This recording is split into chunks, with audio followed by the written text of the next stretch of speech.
You've been chasing happiness like it's the final boss in a video game. The promotion, the relationship, the perfect body, each achievement was supposed to be the key. Yet here you are, scrolling through Instagram at 11 p.m., wondering why that hollow feeling in your chest won't go away. I felt this too. For years, I pursued happiness with the determination of a heat-seeking missile. Each time I reached a goal, the joy evaporated faster than morning dew. The finish line kept moving, and I kept running. This is the fulfillment paradox.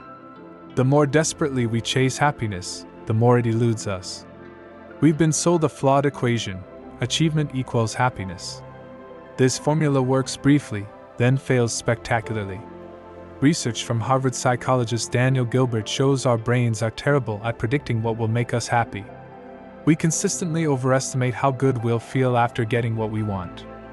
This impact bias explains why that promotion didn't fill the void you expected it to.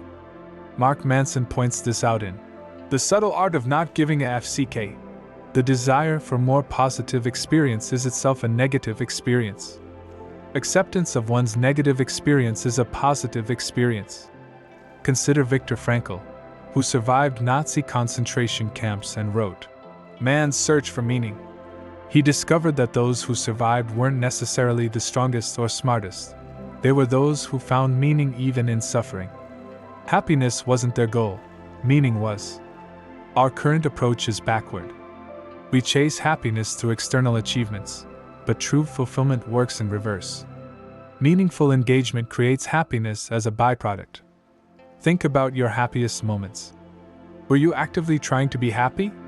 Probably not. You were likely immersed in something meaningful, helping someone, creating something, connecting deeply with others. Ancient Stoics understood this.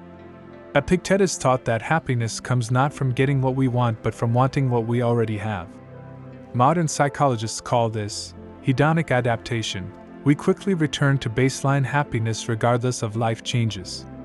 Social media makes this worse.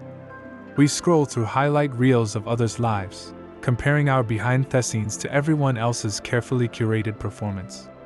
Each scroll reinforces the message, "You're not enough yet."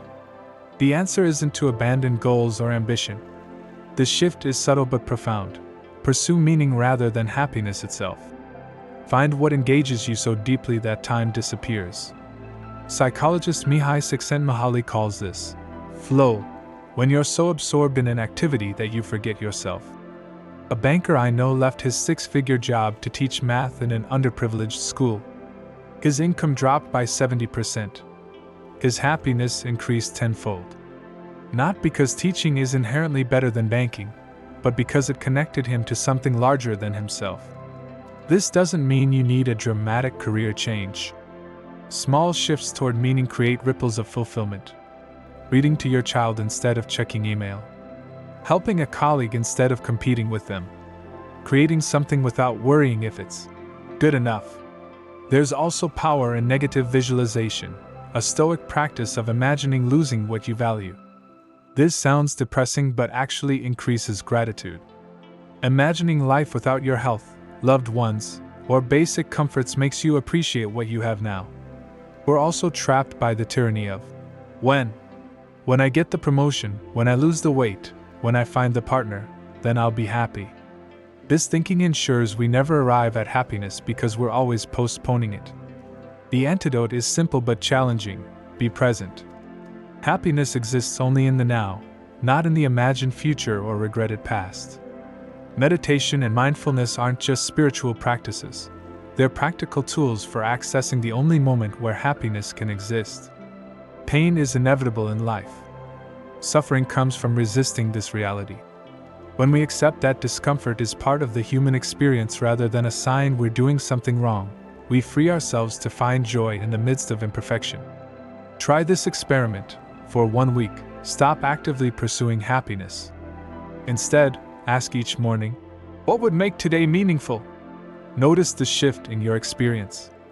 The ultimate irony is that when we stop chasing happiness and start pursuing meaning, happiness often finds us, not as a constant state, but as moments of profound contentment that punctuate a meaningful life. You already have everything you need for fulfillment. The key was never out there in the next achievement. It was always within you, waiting for you to stop running long enough to notice it.